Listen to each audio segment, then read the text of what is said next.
Mheshimiwa Rais wa Jamhuri ya Muungano wa Tanzania wakati anaingia katika madaraka haya, manispaa bajeti yetu ilikuwa bilioni 6.4. Lakini leo tunazungumzia above bilioni 10. Hiyo ndo bajeti yetu kwa maana ya mapato. Makadirio ya ukusanyaji wa mapato.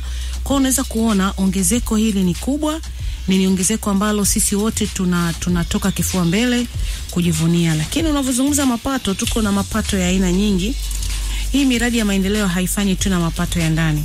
Hapo tumezungumza mapato ya ndani kwa maana ya kutoka 60.3 bilioni na mpaka makusanyo pekee ambayo tumekusanya ni bilioni 8.9, lakini kwa makadirio saizi tunakwenda na bilioni 10. Tumeshatoka kule ambako kwa below 10 bilioni. Lakini ukizungumza kwenye budget ambayo hili ndo kubwa sasa, ambao nafikiri wana motion wanatamani kulisikia. Ndio. Kwa maana ya budget yetu ya manispaa ya Moshi, wakati Mheshimiwa Rais wa Jamhuri ya Muungano wa Tanzania anaingia madarakani, tulikuwa na budget ya bilioni 40. Budget yetu ilikuwa around bilioni 40, lakini sasa tunazungumzia budget ya bilioni 53. Ongezeko la zaidi ya bilioni 10. Ikianza kwenye swala zima la elimu, kwa kipindi hiki cha Mheshimiwa Rais wa Jamhuri ya Muungano wa Tanzania tumefanikiwa kujenga shule 4 mpya za kisasa.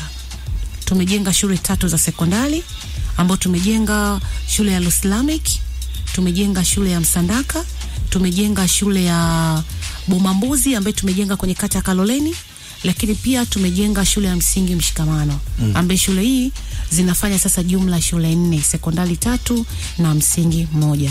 Zaidi ya 2 bilioni zimekwenda kuwekeza kwenye ujenzi wa shule mpya za sekondari.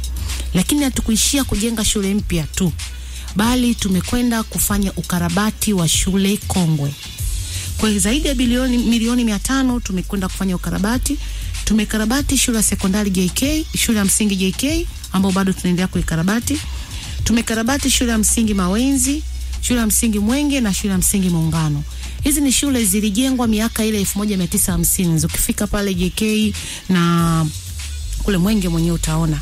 Kwa ni shule ambazo tumeenda kuzijenga upya, tumefanya ukarabati upya.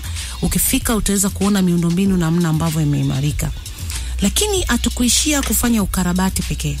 Tumeongeza pia madarasa. Tunajua hata kwenye zile shule wanafunzi wameongezeka.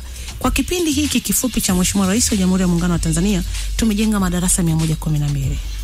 Mbali na zile shule mpya, tumejenga madarasa 112 yenye thamani ya Tanzania shilingi bilioni 2 milioni 473. Hatukuishia kuongeza madarasa, pia tumeenda kujenga matundu ya vyoo. Kwa kipindi cha Mheshimiwa Rais tumejenga matundu 305 ya vyoo. 305 ya vyoo yenye thamani ya Tanzania shilingi milioni 532 takriban.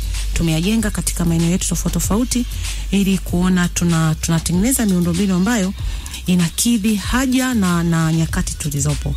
Lakini mbali na hiyo, tumewajali watumishi wetu.